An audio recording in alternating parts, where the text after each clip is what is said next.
The Everything Sequel podcast is brought to you by Tuity Fitness and the Vegas Beer Guys. The Everything Sequel podcast contains explicit language. You have been forewarned. Michael Schatz here of the How Dare You Awards. Joining me, the man with the big gun himself, Tom Stewart of Lonesome Whistle Productions. Talk to me, Tom. What are you doing? Taking apart the mailbox. What the hell does it look like?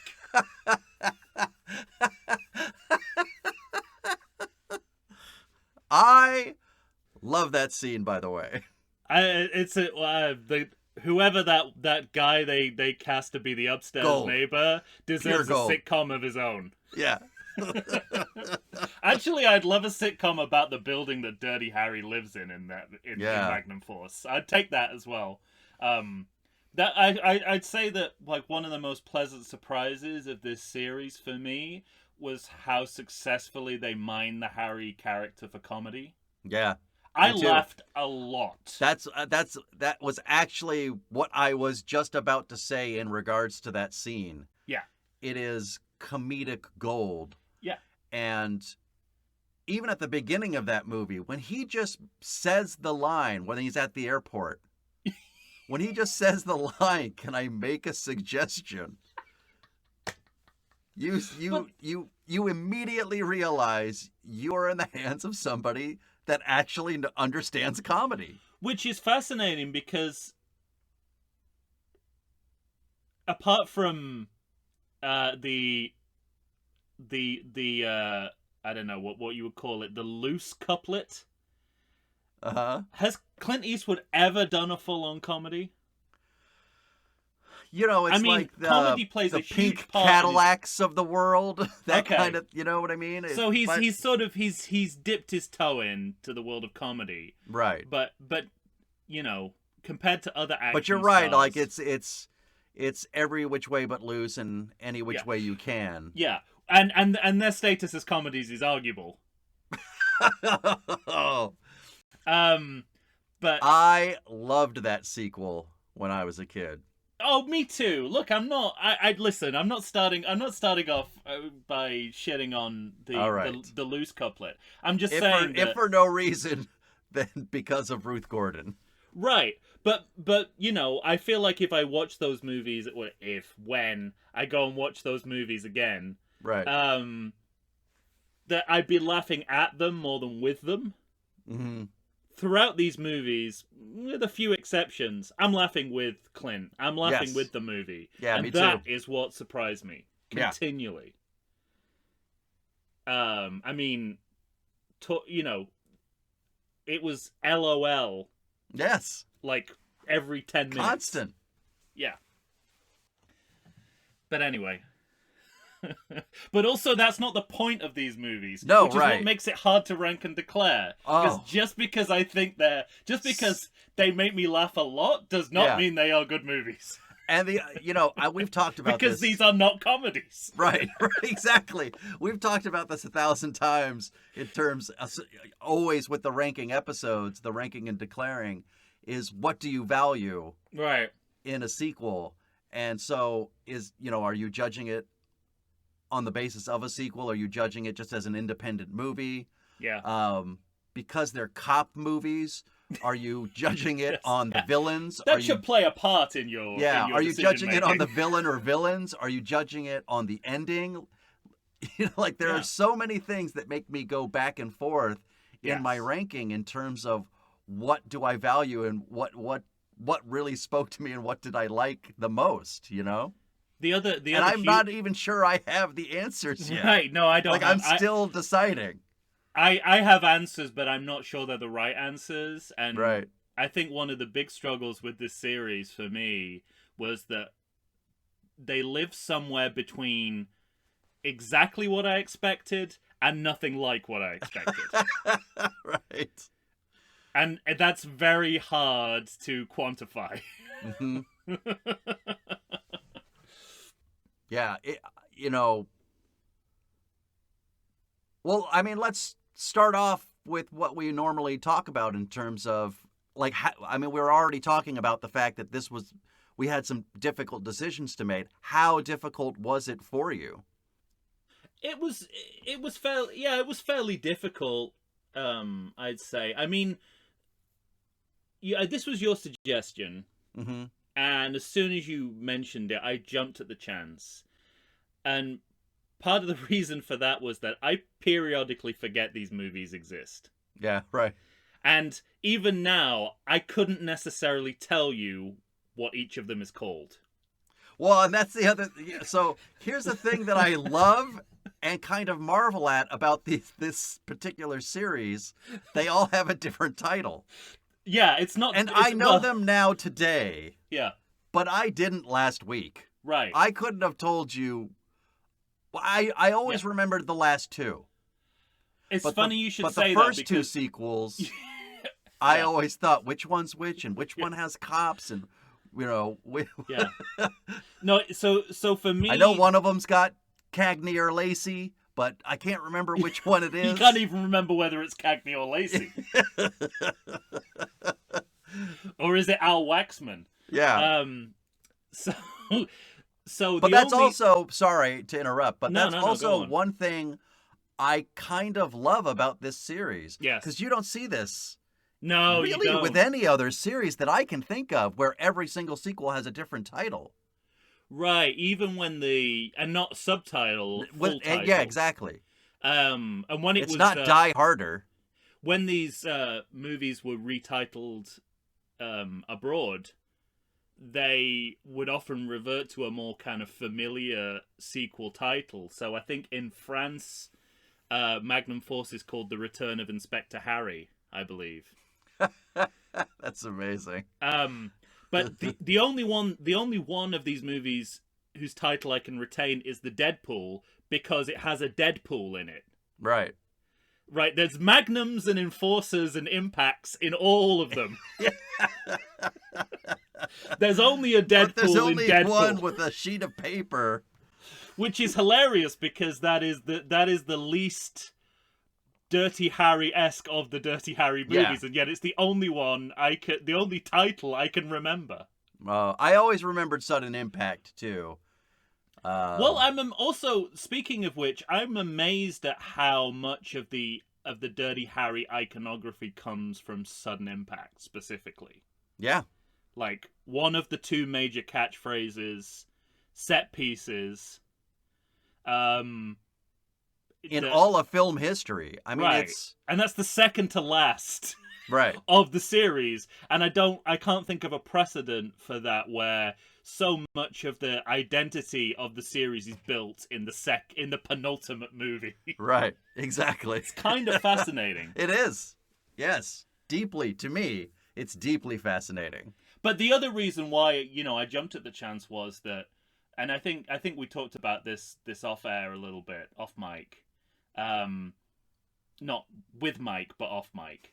Yes. Was that you look at when these movies were made and you think these have got to be formative in terms of the development of the police procedural in film and television.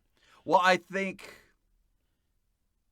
How could they not be? I think that's generally true, and I think these movies ushered in the action genre that we kind of know of as of today, in the sense of this character and Clint Eastwood's performance of this character, I think, influenced and gave birth to Sylvester Stallone and Arnold Schwarzenegger and Mel Gibson and Wesley Snipes and Bruce Willis. Like, all of those guys, I have to imagine, saw the first Dirty Harry and let that influence their, especially Schwarzenegger. I've heard Schwarzenegger say, I watched Dirty Harry 5 or 6 times and I loved this movie and it was a big influence on me. Of course he did. He's a cold-hearted Republican. Yeah.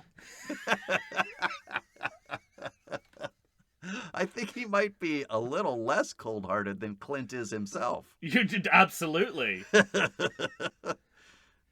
Yeah, no, and I've got more to say on that, by the way. In terms of the character and what he means politically, and this series is this Ugh. series is as good a way as any to chart how conservative thinking on certain social issues has changed over the past 30 years, 40 years. Or how it's entrenched. yeah, I really think that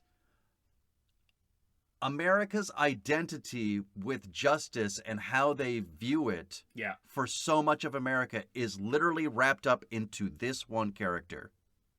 Into this one, into the the storylines of these movies as well, and what they choose to highlight, and what they argue about the justice system within them. Exactly. But that is not as straightforward as you might imagine it is. No, I don't think so either. Yeah. From Dirty Harry sequels, there's a couple of these movies which have interesting things to say about the justice system and vigilantism. Very much. That go beyond what you might expect a Clint Eastwood vehicle that is a franchise. That's the thing, though. I think I might disagree with that because I get what you're saying in terms of, there's more there than you would think there would be for a set of sequels, involving Clint Eastwood. Mm-hmm. But those ideas, I think, have always interested Clint Eastwood himself, the man. Well, let me ask you this then. What are your overall feelings about Clint Eastwood? Because we've never encountered him before on this show. Right. Except when we were doing Young Guns 2, and I was fantasizing that we were really doing Watching Unforgiven. Yeah. But what are your overall feelings, both as actor and director? What would you say? That's funny. I'm so glad you're asking me this question because I had this question for you. Okay, and I will answer that question because as soon again, as you have answered the question. we have not really talked about No. Clint. I have always been a huge Clint Eastwood fan. Great. What I find most interesting about him is I find it difficult to separate what I think of him politically when you consider the movies he makes. Yeah, you don't need to ask me the question. You've already given my answer. Yeah. Yeah. So I would say So, I mean I'm a fan, but it goes a little bit beyond that. I mean I think despite a mixed record as actor and director, Right. he is truly one of the great film stars and directors of American cinema. That's what yes, exactly. I agree with that completely. And the high points of his career are, I think, unmatched in their field. I mean, Unforgiven being one of them. Unforgiven. I would also add High Plains Drifter and Outlaw Josie Wales to that. As good as anything John Ford or Anthony Mann has produced in the Western genre. Absolutely. And when I watch those movies, and I think those three movies specifically, I think, how the fuck can Clint Eastwood go around thinking the things he does about the world when Exactly. he is capable of this kind of contemplation of these subjects? How can he come down on the worst head. possible side of every argument when he knows he understands the human mind and psychology, and he understands that there's two sides to every story? Right. And he shows that, he shows that artistically. Why can't he show that personally and politically? Mm-hmm. And it's that that contradiction is a fascinating fascinated one. by that question. But it also makes it hard fascinated. to keep going back to his movies, especially when they're sort of not up to scratch. Because you go, oh, okay, it's not very good, Right. and it's made by Clint Eastwood, this man who is, going on stage shit talking Obama whilst talking to an empty chair at the Republican National Conference. It's just like, it's soul destroying. And then he'll come out with an entirely solid movie now and again, and it piques your interest, like a Richard Jenkins, and it just piques your interest. Yeah, exactly. It's so funny you just said that, because as you were talking, I thought about when you were talking about being able to see two sides of one issue. Yeah. That was the first movie that came to my mind, was Richard Jewell. Oh, Richard Jewell. What did I say? Richard Jenkins? Oh, did you say Jenkins? I thought you did. said Richard Jewell. Richard Jenkins. The The fantastic now I actor. want the story of Richard Jewell, but played by Richard Yeah. Jenkins. Add that to the sitcom about where Dirty Harry lives. Oh, that's great. But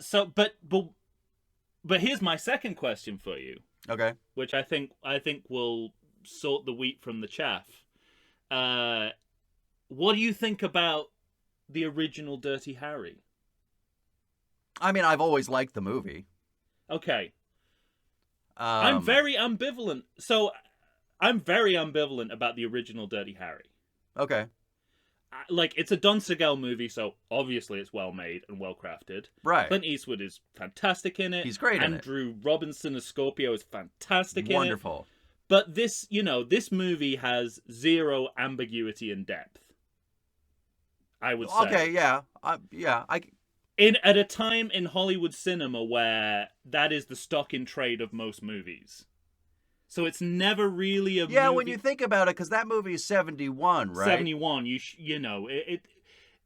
it feels like a relic from a bygone. It feels like your parents' cinema. Mm-hmm. And so that set the bar for these sequels. So And you don't think there's anything to the idea? No, you're probably right. I guess maybe that comes in the sequels. I guess I'm thinking about But that's the thing. Like I'm thinking. So I've never seen any of the sequels before. No kidding, really? Okay, none of them. Wow. No. Like I say, I periodically forget they exist. And so going into this, I have both a high and a low bar. Mm-hmm. I've got my love of Clint Eastwood, and I'm Sure. always willing to give Clint Eastwood a chance. Yeah.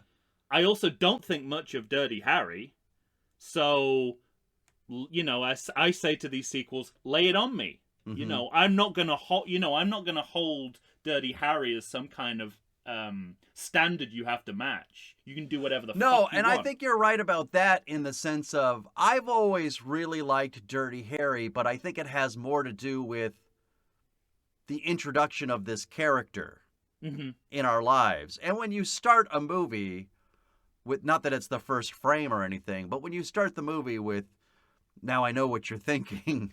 Did he fire 6 shots or only 5? And that, we have to talk. I mean, that is, you are off to the races at that point because in 1971, and obviously that's not when I saw it, but when I saw it on video years later, you're going apeshit for that kind of thing because it was something you've never seen before. It definitely has its pleasures, but I have such a hard time with it politically.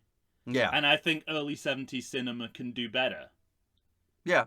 It's not like it's made in 1955 when you have to toe a certain kind of line. Yes, to your point, especially on this rewatch, when I start watching Magnum Force or I start watching The Enforcer, these are far more interesting movies. Are you saying both titles Dirty because Harry. you're not quite sure which is which? No, I'm okay. Magnum Are Force, you hedging your bets? The Enforcer. Yes. They're in order. I know what I'm talking about. But I didn't last week. Absolutely. I didn't know there was 4. I didn't know there was 4. I didn't know what they were called, and I wasn't sure. Interested I in didn't this. know what was in them. Really? I had no idea what was in them. See, because I'd seen them all. No Right. surprise. Because what is in them is a surprise. Mm-hmm. I mean, yes, So tell me more about that. Like, well, they're sticking to a certain kind of formula and certain kinds of conventions that have been established in the series. right? But beyond that, in terms of content, it's Yeah. a free for all. Yeah. You can do whatever you want within Right. the frame of a Dirty Harry movie. It seems. Sure. And I mean, even that was a in constant one source of movie, fascination. even in one movie, you can make it kind of noir and kind of action and Yeah. kind of a love story that goes nowhere. Well, it's sort of, yeah. I mean, it's just they are a fascinating, to trot out an old favorite, a fascinating set of movies. Right. Each of which needs to be treated as individual movies as much as they do sequels. Yes. Um, But almost because they decide to do that on their own. We're not Yes. completely starting at zero every movie, but we're well, close. We're close, yeah. I mean, we yes. There is only tenuous references. Continuity is something I'm sure we will go back and forth on. Yeah, there are because- tenuous references to previous movies.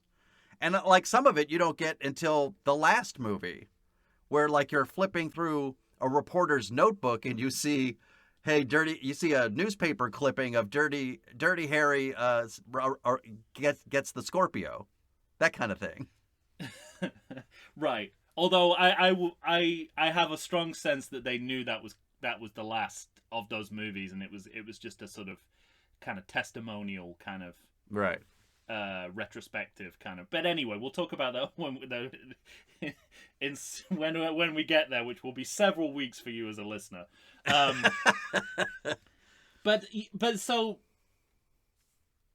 it's fascinating, and I absolutely agree. I knew even before watching these movies they were going to be important in terms of the police procedural and how that's changed over the years. Mhm. I knew that Clint Eastwood's star image, you'd be able to see how that has grown and evolved both as an actor and a director, because he directed one of these movies, Right. Sudden Impact.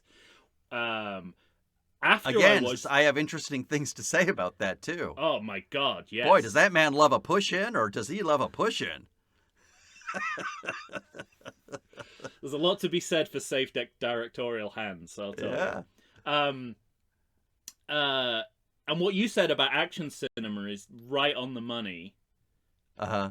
I didn't realize that until after I'd seen the films how influential it was in action cinema. But you know what really struck me on this viewing? This is the first viewing, but still it struck me, is how much the development of the horror film is tied up in these movies. Wow, you think so? There's so many slasher elements in these movies. Yeah. And when you see that in Magnum Force, you're watching a pre-Halloween, pre-Texas Chainsaw Massacre Right. movie, and you're seeing the building blocks of the slasher. And by the time we get into the 80s, we've gone full on Hitchcock De Palma. Yeah. I had that feeling, But it's right there from as the watching Deadpool especially. and the Deadpool is a full on serial killer movie. Right. And it just seems to me that this series is so important in so many different ways. We've already alluded to the political side of it. I mean, when you're watching these movies back to back, you don't need anyone to tell you which movies were made during Reagan's presidency, right? It's like, that is abundantly clear simply from watching them. Yeah. When Reagan is president during this series. Well, and the other thing that was interesting to me was doing this series after having done the Planet of the Apes series, because for some reason they were linked in my mind, and then I didn't realize Not just in your mind, but in reality. in objective reality. Where the director of the first sequel directed Beneath the Planet of the Apes. Right. And yet the end of the movie feels like Escape from the Planet of the Apes. It does. And we have the cinematographer of Conquest of the Planet of the Apes.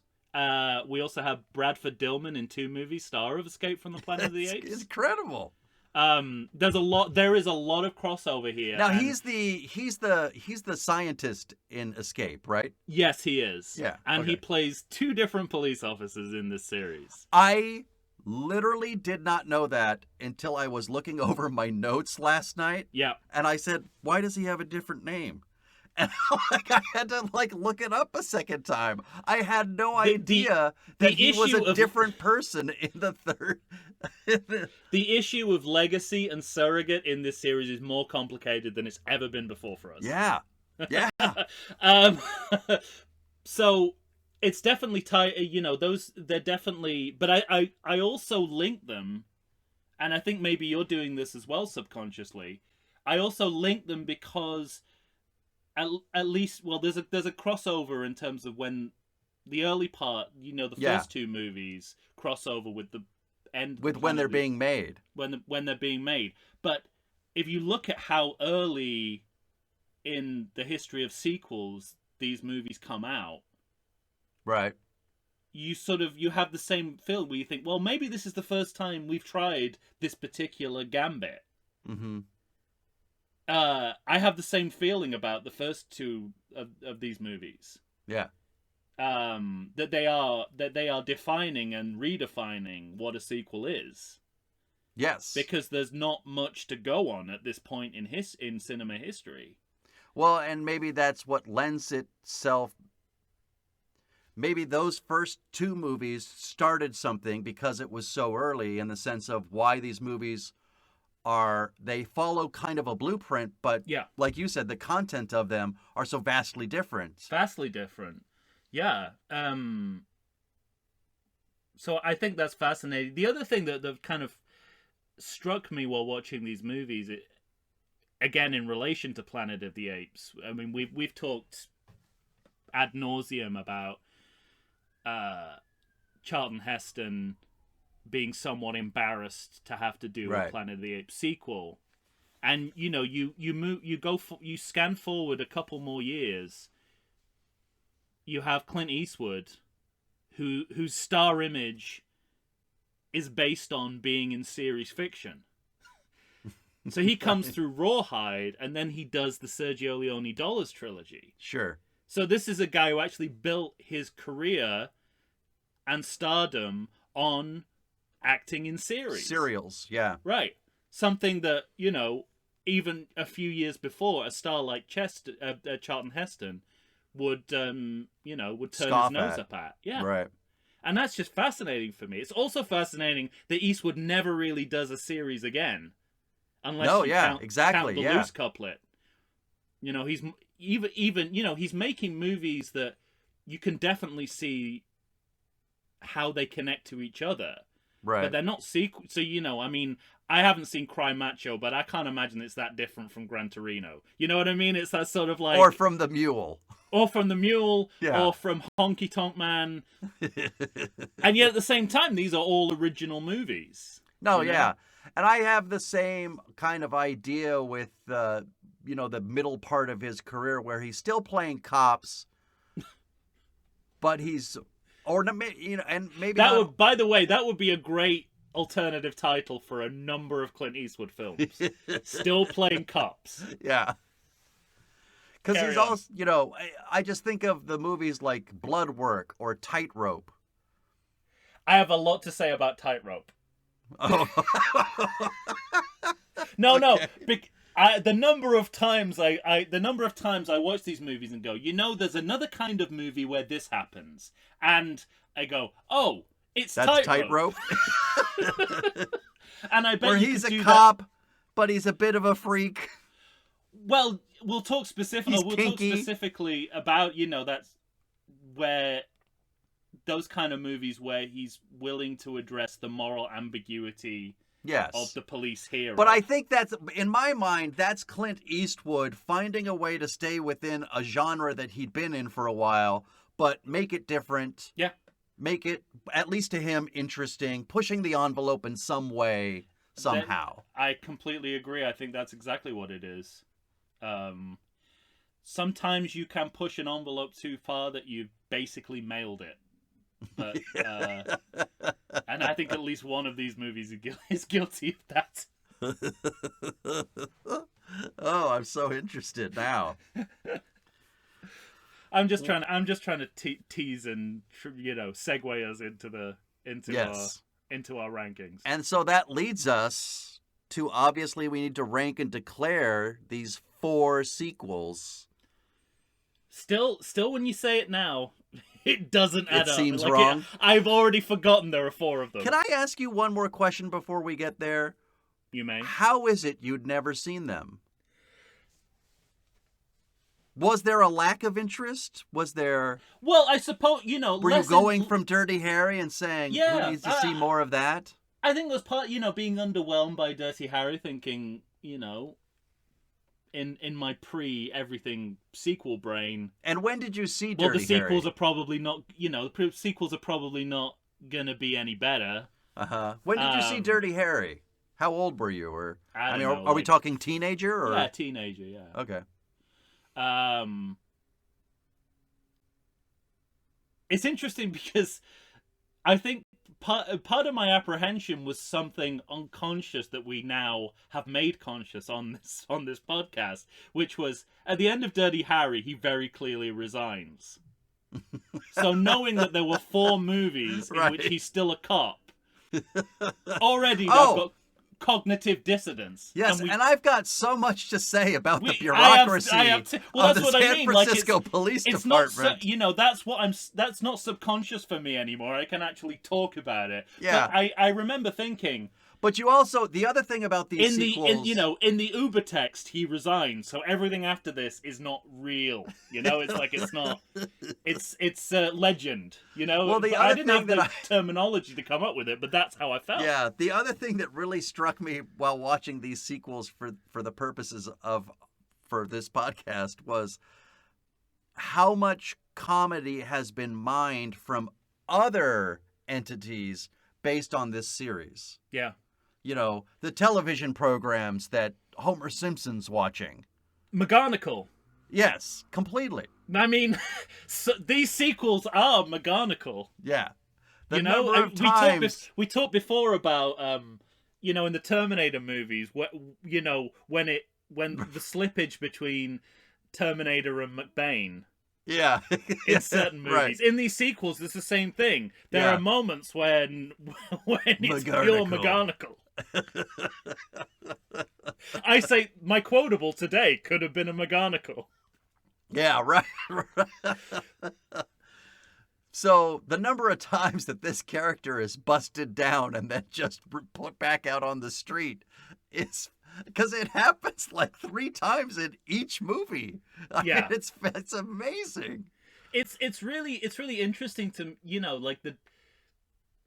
how you. This is a bigger question for us as well. It's like what's the overall balance of trying to being faithful to the material but taking a different approach to that material. And, as we'll talk about, these sequels, some are more successful at doing that than others, but there's always a duality there. Mm. And I think in the worst of these movies, it reads as a duality, and in the best of these movies, it just feels like all part of the same pie. Okay.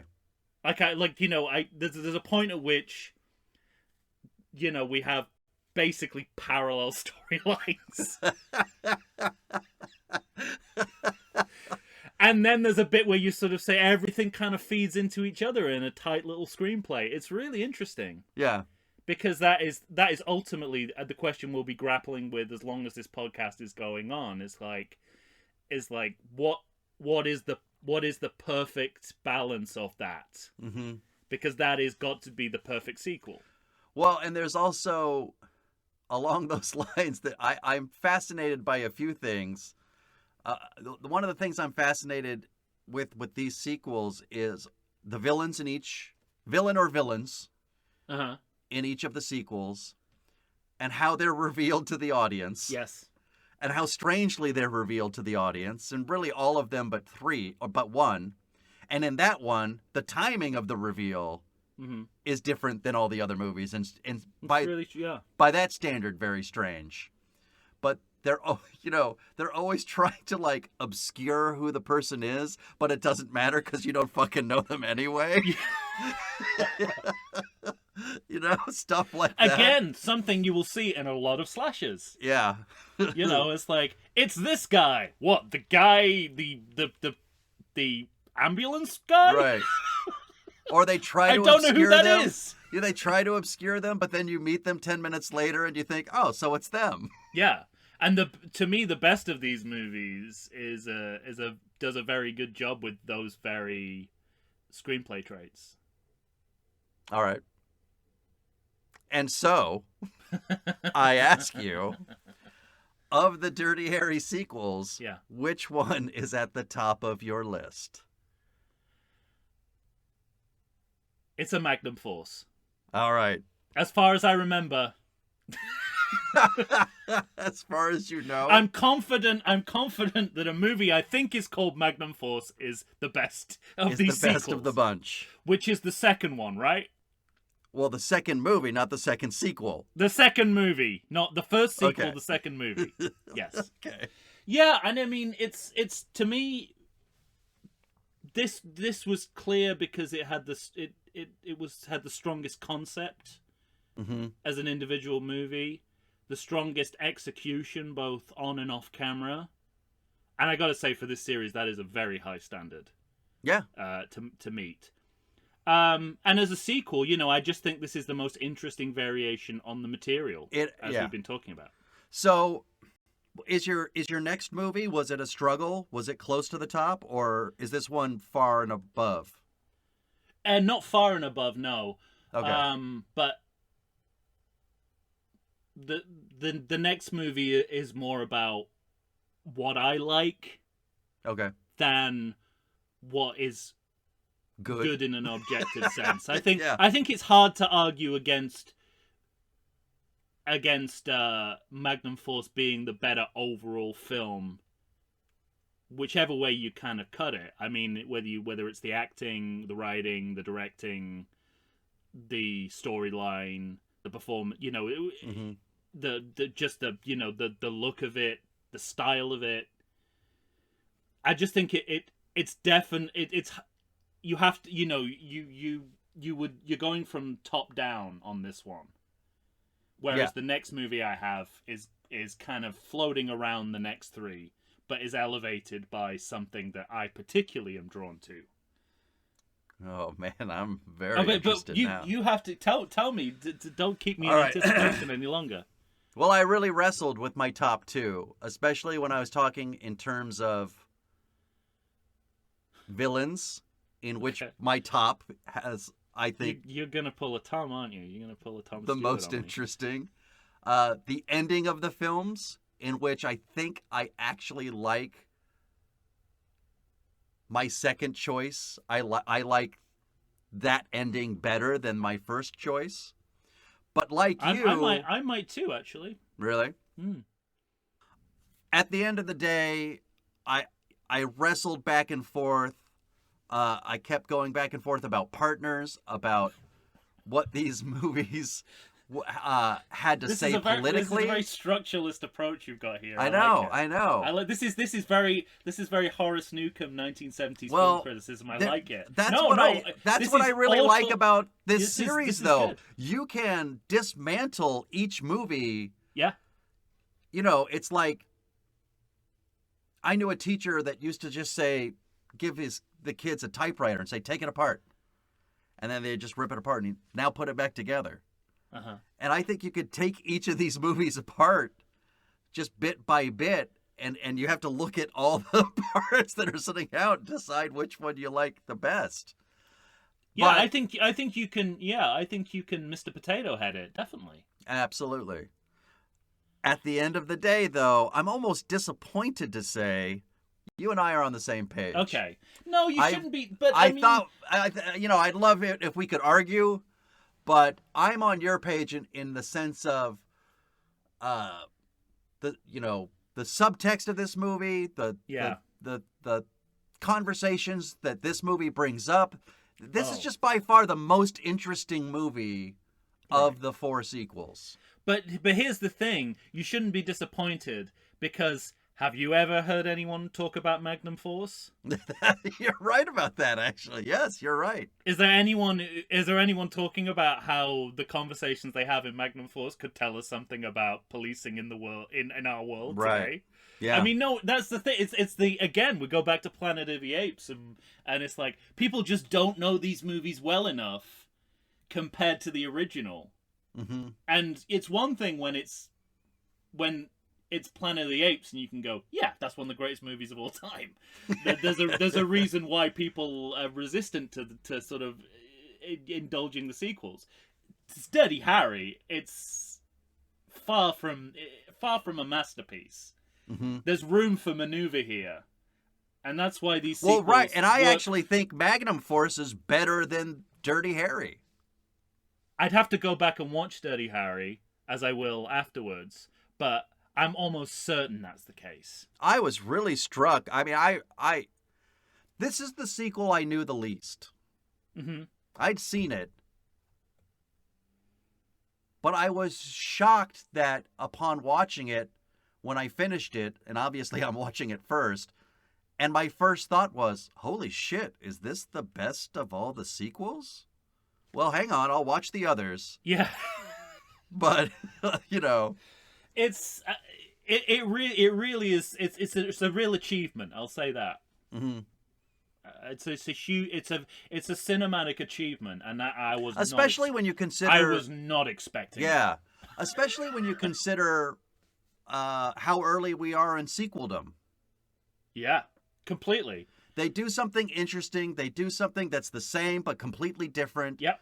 That, you know. This is what I'm talking about. Yeah. It's they're building the language of sequels. Yeah. In real time, and it's fascinating.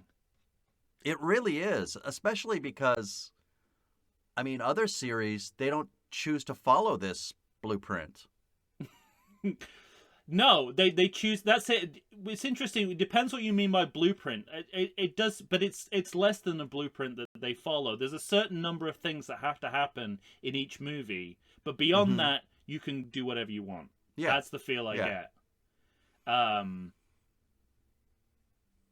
As long as you meet, it's criteria. There's like a couple. There's 3 or 4 criteria that you have to meet, and then the rest is open to individual interpretation, which is kind of great and exciting, and sometimes it works.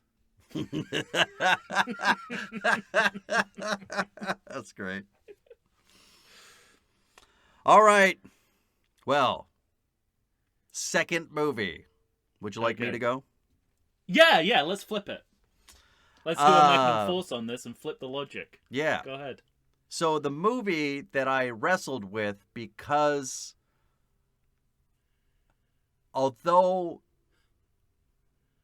I didn't find the sort of the inciting incident of this partnership, the beginning of it, was the least interesting part of it. Yeah. But because it grew in the way it did, and the way in which they tried to show that within the film, and because, again, I really like the ending of this movie. I think more the Magnum Force ending is a bit of a dud. I disagree. I 100% disagree. Well, you know, it's just how movies ended in the 70s. I guess, but I see David Soul going over the edge of a pier, and we'll talk about it. I have a counter argument for sure to that. All right, I'll save it. But it's not as striking an ending. I'll give you that. All right. So anyway, this ending, you see the culmination of the development of a single character.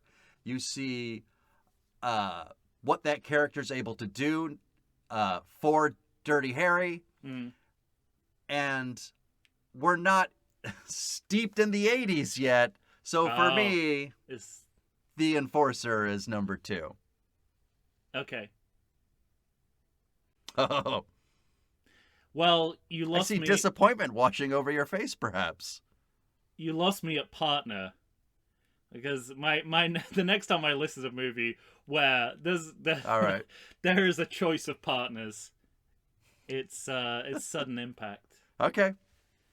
And you know what? I'm not gonna say everything I want to say about it until we get to good or bad, but almost completely by virtue of it being directed by Clint Eastwood, is this just his authorship elevates this movie to a different standard of filmmaking. Which is not to say that it doesn't have flabby, sweaty aspects to it. It really does. It does. That's why it's below for me. But there are things in that movie that are so iconic. Yeah. That stand out so much in my memory that I think are so amazing. I just think the handle. It's to me. It's. I know exactly what you're saying, and there's 100 things you could throw at my face. Most of them to do with farting bulldogs. That would put it lower down the list. But the handle Clint Eastwood has on this material, I think, is superlative. I really do. And that is because I'm an Eastwood fanboy. Right. So that's more about And I me. don't think you're wrong. But I think if like, it's like, how are we looking at these? It's like that's a better film because it's a better directed film. I'm pulling that reasoning for putting it second, but yeah, but there are definitely aspects of it that, like you I think you hit it on the head pretty well, that are flabby. Right. But I forgive them because I think the overall vision of what they're doing in that movie is really really successful to me. I guess I really like Sudden Impact, and I always have. Yeah. I think in my mind I have the ways in which I think less of it it's not fair to anybody. To anybody, it's not fair. Because she's very good in the movie. But you don't like Sandra Locke? I always think of that movie as the flailing gasp of the last part of their relationship. Well, right. I mean, because it's the last in like 6 or 7 movies of them together. It's very easy to see how their marriage fell apart. Yes. Because she looks and sounds like Clint Eastwood. Which you imagine he's going to have problems with from an ego point point of view, and she's such a credible psychopath. Yeah. That how would you leave that film thinking, I'm going to break up with this person? Well, and the other part of it for me is there are at least 2 scenes in that movie where I think she turned to him directly and said, "This is how we're going to shoot it, and this is my Oscar moment, so don't you fuck it up." Right. I mean, it's interesting. So is that third on your list? Can we? It is. Can we take that for red? Okay. Well, third on my list is The Enforcer. Okay. And so we're just flipping the middle. If you're doing a straight comparison of Tyne Daly and Sandra Locke in terms of lead female performances, the Enforcer wins hands down. Thank you. But I don't think that's a controversial statement. But it's third. It's third on my list, and like you, I struggled. It wasn't clear that it wouldn't be second, because I really I just appreciate the comedy in this movie. Yeah. And at the level, and the script at the level of dialogue is pretty much unbeatable throughout this entire series. And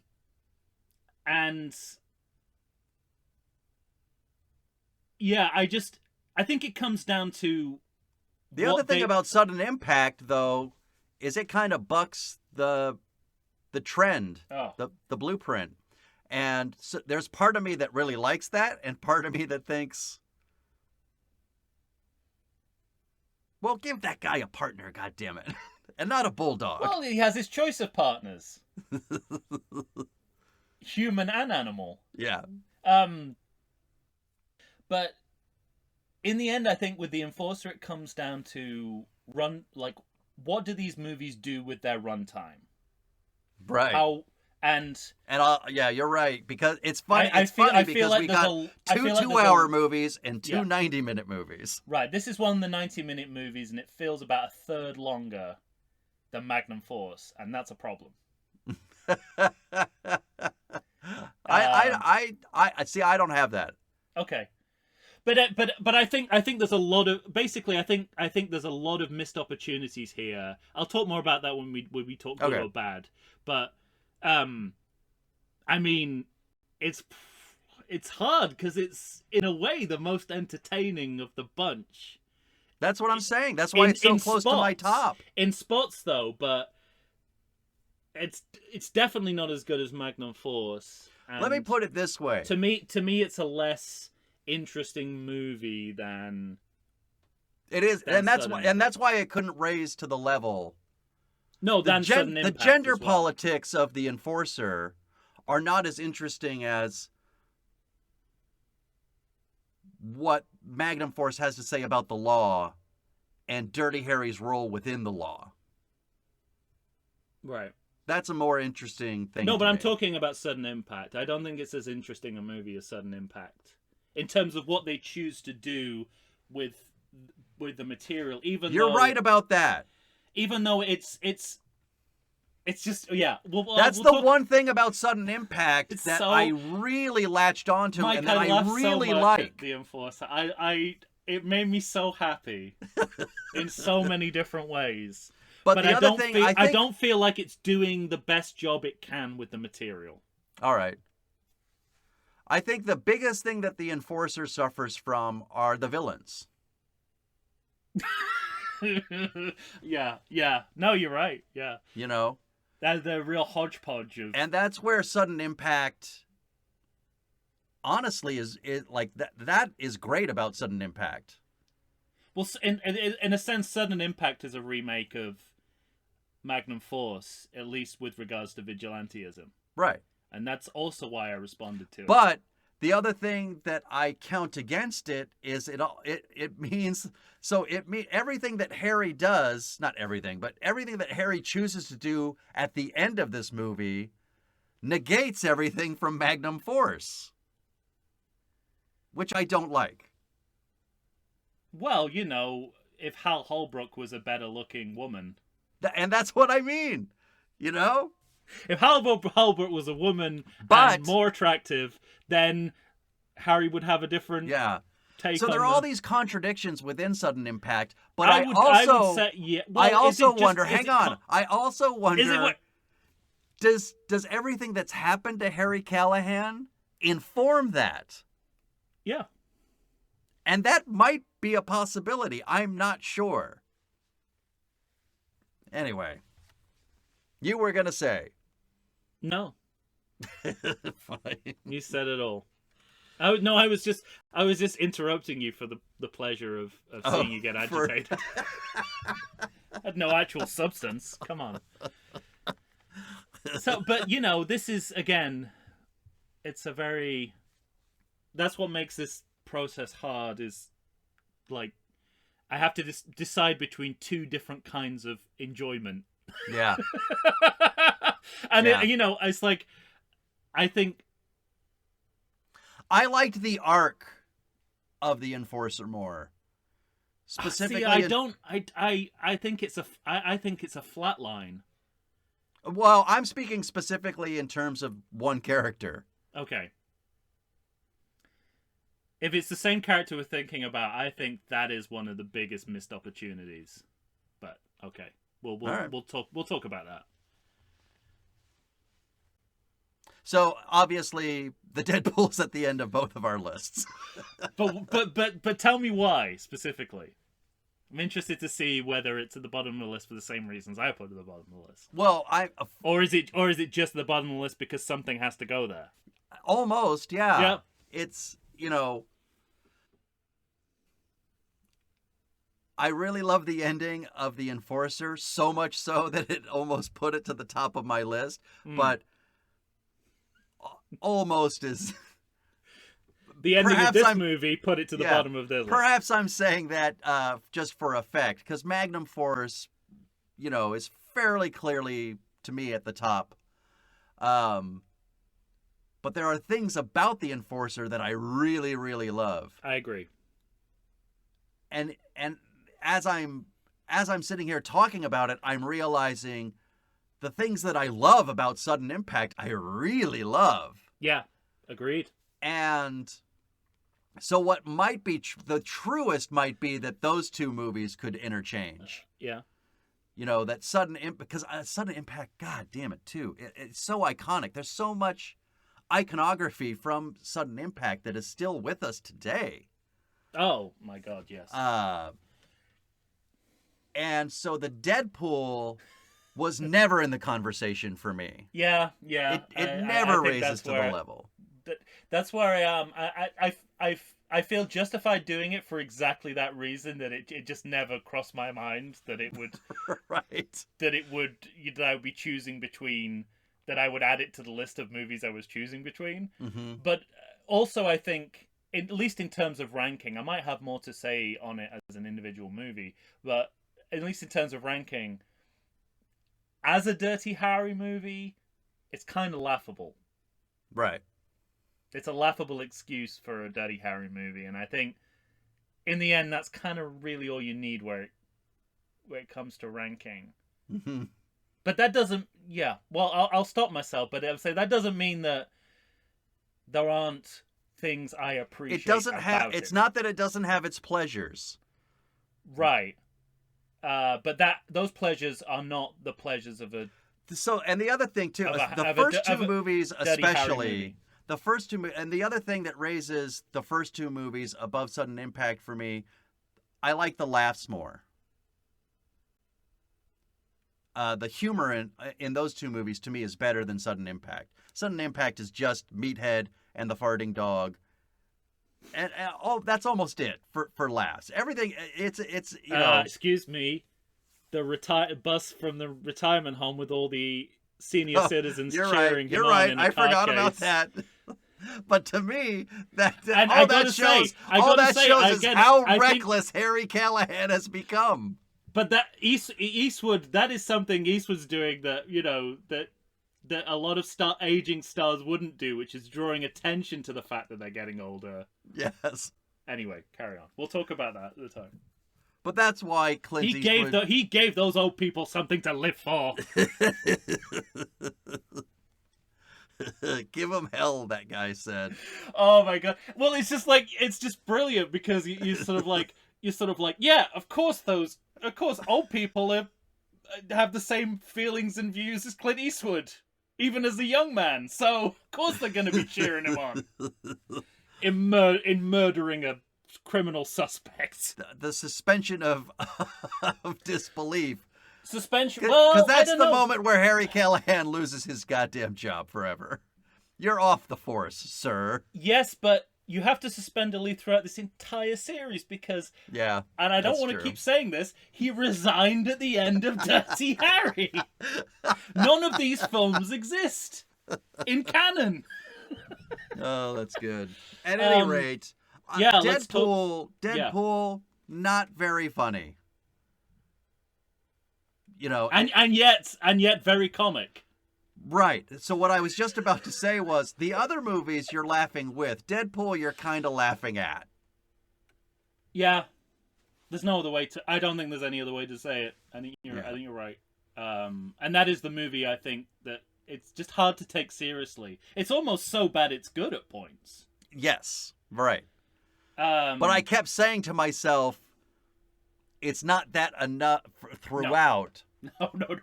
To say it's so bad it's good. No. But, you know, when you have a Hot Wheels chase.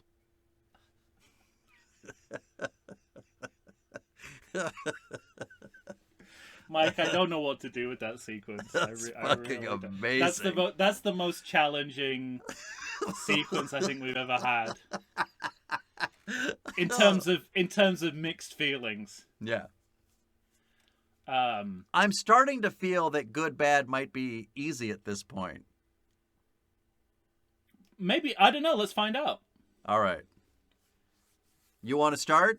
I think we're both going to say Magnum Force is a good movie, of course, yes? I remember, so when the title sequence was rolling, I looked at the names of the people involved in the movie. Mm-hmm. The actors, the writers, the director, the composer. I thought, okay, it's up to this movie now not to fuck this up. Right. Yeah. If you cannot make a movie that is at least good with this personnel, Right. you have fucked up royally. Yeah. And when I left the movie, you are a fuck up. I felt exactly the same thing, except what I wasn't prepared for and was just so impressed by was that this was a sequel that was able to flip the logic of the original movie on its head. Completely.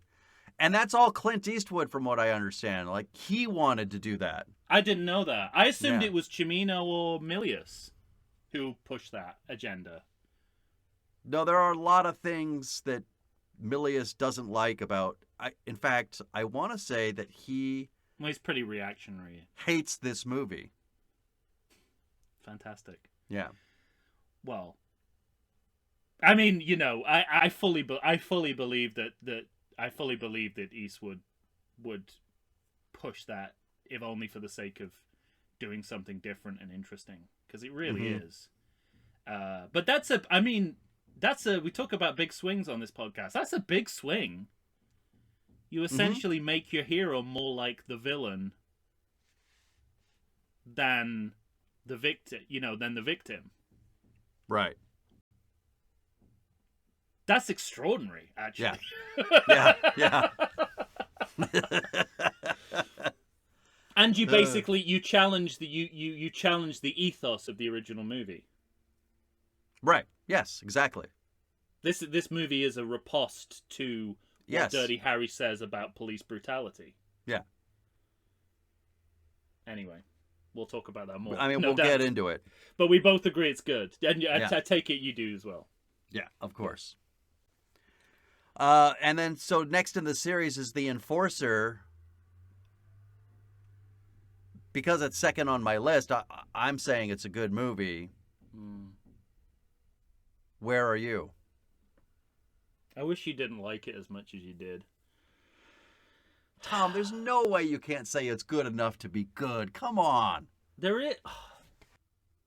Listen. You're really that on the fence? I am. And I'll tell you for why. So, okay, pro this movie, Clint Eastwood, great performance. And I mean great performance. I just mean I don't talk about great Harry performance. Great performance. Right. Tyne Daly is as good. They play off each other incredibly well. All right. And not only that, all the supporting performances are magnificent. Yes. Even the one-scene characters. That fucking hippie priest Yes. is amazing. I think that I want priest... spin-offs for every single character in this. The mayor is incredible. Yeah. This is like taking a Pelham 123 mayor plus, as Right. far as I'm concerned. Well, and to your point, that priest, I was so mesmerized by that priest, I went back to IMDb trying to look him up to see what else he'd been in. He doesn't even have a picture. I was so upset. I know. It's like this guy, this guy's fucking amazing. Bradford Dillman is brilliant. Absolutely brilliant. But you know, we're going so backwards politically, like so backwards. Yeah. Especially after Magnum Force. We've reset beyond the original Dirty Harry in terms of how offensive this movie is. So that's a huge grievance. But what really makes me think this is not a good movie is that it's really languid, and it has no excuse to be languid. It's half an hour shorter than both Magnum Force and Sudden Impact. Like I said, it feels like a third longer. There's no forward plot momentum at all. The plot is basically, they have looked at, the screenwriters have looked at a map of San Francisco and goes, how can we invent a plot that connects up all these locations? Yeah. Well... And it really, really suffers for that. There are moments in it when I am completely bored out of my mind. In a 90-minute movie, that movie does not work. And if this was I'm never bored, and it doesn't last long for me. If this was a comedy, with procedural elements, I would say it's a good movie. But it's not. It's a procedural where comedy That's the other is thing, in though, it is as a it feels bonus. more procedural than the other movies. But there's nothing. But there's nothing linked. There's nothing. I think a good procedural plot has to sort of have some kind of forward momentum, and this doesn't. The plot just sits. It just go. It's just a line between dots. The whole movie. Well, How do we get to? And how do we? It's like, how do we get to Alcatraz? Is the movie. Right. What's the most, quote, interesting way we can? But once you Get get to- to Alcatraz, Tom, I know. I'm not impressed by that at all. oh, I love it. And there's a huge missed opportunity here to do something progressive with feminism, and the movie raises it and then literally shoots it down in a way that I find monstrous. I disagree. Okay. I think This is not a good movie for women. Despite the fact that Tyne Daly is doing her best to the rise gender above it. politics of this movie I find really, really interesting. No, and it's all on paper. The spirit of this movie is misogynistic. Really is. don't you think that a woman who is a police officer, this particular woman, finds the right to grow within her job, become great at her job, and she sacrifices herself to save Harry? She is sacrificed. Because this ideal cannot exist. As soon as she gets good at her job, she's killed. This movie is repressive. Ultimately. Anyway, I will have a big conversation Because we're about it. yeah, I mean, well, let's argue about But- it later. Listen, and you know, I'm just grateful that Tyne Daly was able to, you know, do genuine feminist police drama Yeah. in Cagney and Lacey. In because 1973, though, come on, there are aspects of it in this movie. but no. She's treated as a second-class citizen by the screenplay as well as the characters in the movie. Everything she does is comicalized until it's not, and then she dies. I just don't find that acceptable, even for a 1975 movie. 4-5. 73. No, how can it be 73? When is Magnum Force? Oh, sorry. Yeah, you're right. No, it's 76. I was thinking, oh, I got the titles. God damn it. So Magnum Force is 73. Enforcer's 76. They Then want to play lip service to women's 83 rights. and then 88. They just want to play lip service to women's rights. Because here's the other thing, though, Tom. Because it's Clint Eastwood, I don't think that's true. Now, we can argue back and forth about the end of this movie because I disagree with you. Okay. I think. No, I don't even want to start talking about it. We'll But how talk is it about an arc if she dies? She's not allowed to. That's the movie saying what she represents is impossible. I don't think so. Okay. I think because her job is a police officer, and police officers do dangerous shit. So she has. Well, Harry's fine. Harry can fucking fall in the ocean and he's fine. Yeah, but Harry only gets to live in that movie because of Tyne Daly. I think that's a very liberal. I mean, she's gonna die anyway, because she die or get injured because she's his partner. Right. But you could choose to invert that. I mean, we don't have to do that for any movie. That's a choice. She could get injured. It could be one of the movies where the partner gets injured.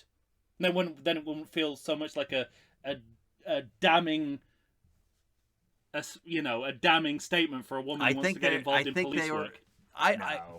This movie is. I don't this think movie it's as hates women. sinister as you're saying, and No, I this don't movie think it hates hates women. women. This movie hates women.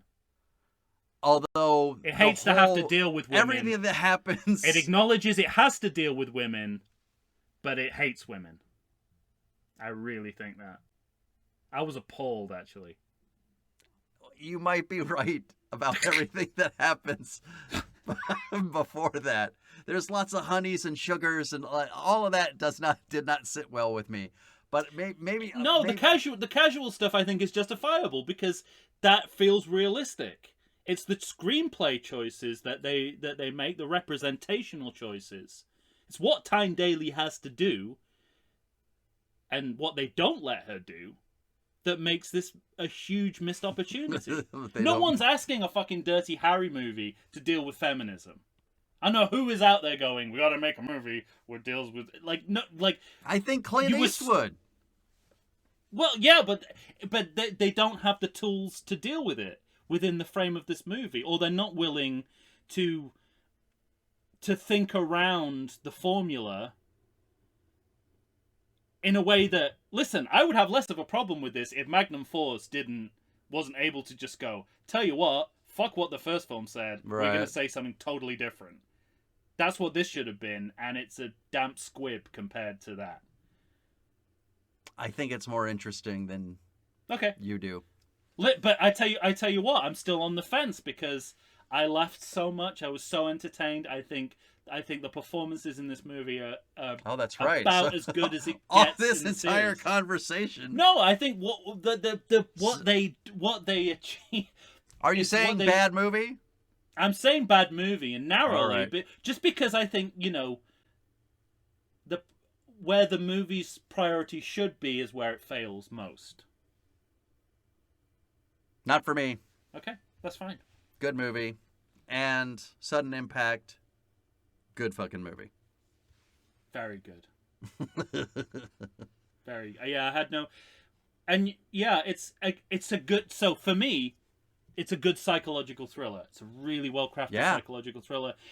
Where I might be more hesitant to say it's a good movie is on the sort of Dirty Harry police procedural side. That's what I mean. That's why it Yeah. fell below for me.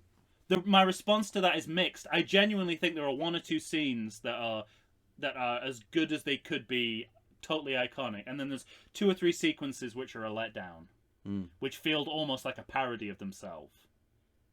And that starts a disturbing trend into the next movie, where pretty much every action sequence is a parody of itself. Yeah. Well, now I keep finding myself wanting to say things that I should save. So I'll save it. All right. So we both think Sudden Impact is a good movie. Mm-hmm. That leaves us with the Deadpool. The Deadpool, which is not the superhero movie Deadpool, Right. nor the But nor the detective film Drowning Pool, which I started watching thinking it was the Deadpool. Because I saw it was leaving HBO Max, so I jumped. Boy, was I surprised when Paul Newman turned up. that's great. It's also, by the way, a sequel. It's a sequel. It's also You want to know kind of- something that's funny? well, something to add to that. I have the book on my shelf.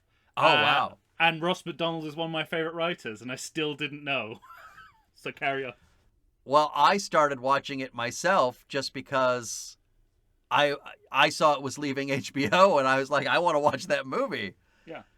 And then I watched the whole thing and realized, fuck, that's a sequel too. Yeah. But I had never seen it. Yeah. All right, friend. Deadpool. Oh, by the way, the writer of the comic Deadpool, he took that name from this movie. What? Yeah. All I'm going to say, to sort of balance things out a little bit, this is a perfectly watchable movie. I think so too. I think this has the makings of a decent late 80s serial killer thriller. Not They a don't Dirty choose to Harry- do that, but They don't choose to do that. They don't choose to go down that road. I think it really suffers from being a Dirty Harry movie at all. Right. If any one of these movies was going to completely cut loose and just be an original, it should be this one. Right. Because the Dirty Harry conventions add nothing to the mix. Mm-hmm. And it's literally like, you're watching two films in parallel. Yeah. So it just... Bad movie? I think it is ultimately a bad movie. Bad but watchable. Yeah, I think so too. I would not turn this off if it came on TV. No. I'd stick with it. I was about to use a very dated, very dated form of watching TV. Like in Britain, typically a movie like this would start at about 9 p.m. and then it'd be interrupted by the 10 o'clock news, and then it'd go back to the movie. So I'd definitely watch it until the news. And not go back. Probably not. All right. Where else are you going to see Liam Neeson in a ponytail? Right? World's weakest ponytail. World's weakest British accent. I was wondering what you'd have to say about that. Holy moly. Love.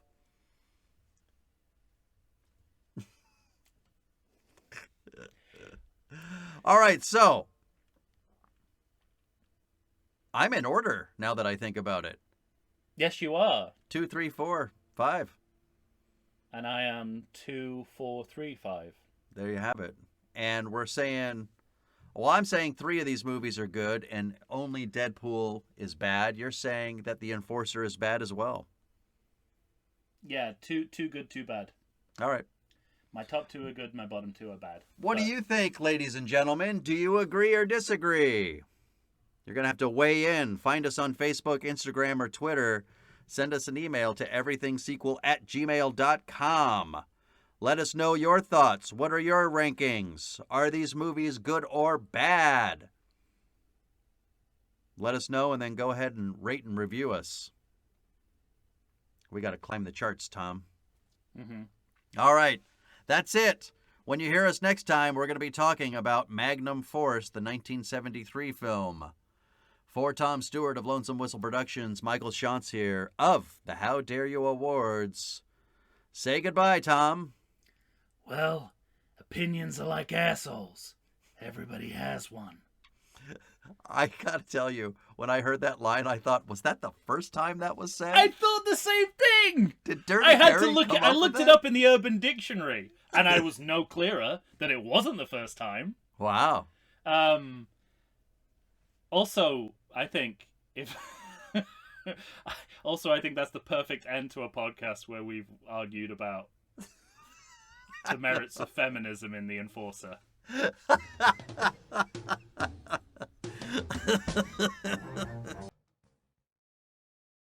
Does the coronavirus have you feeling oogie? Have you been sitting on your couch for weeks? Nay, have you been sitting on there for months? Well, it's time for you to get back in shape. Check out 2AT Fitness. You can find them on Instagram. You can find them on Facebook. 2AT Fitness was started by Tina Bernard.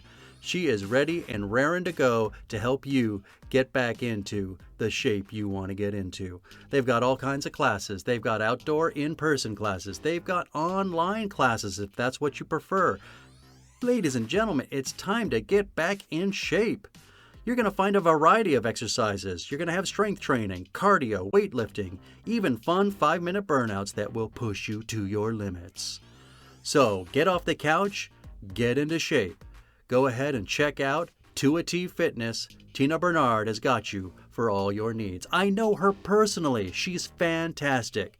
You're not going to meet a better person to help you become the new you. Check it out. If you like podcasts like I do, boy, do I have a treat for you. You need to Stay on target. and check out the Sounds and Cinema podcast. Listen as your host, sound designer and music creator Tony Parham, and co-host, musical performer and sound lover Derek Hansen, D-Rock if you're nasty, and I am, discuss all things sound related to film, television, stage, and theatrical productions. They discuss environmental sounds, bioacoustics, dialogue, the nature of communication through sound, but as an added bonus, they drink beer and try to Stay on target. find them wherever you get your podcasts and listen to the pure mania of a man who can charitably be described as Doug, the dog from Up, and another man with a soothing and sultry voice trying to get that man to Stay on target. That's the Sounds in Cinema podcast. Tune in and listen to the sounds they are creating just for you.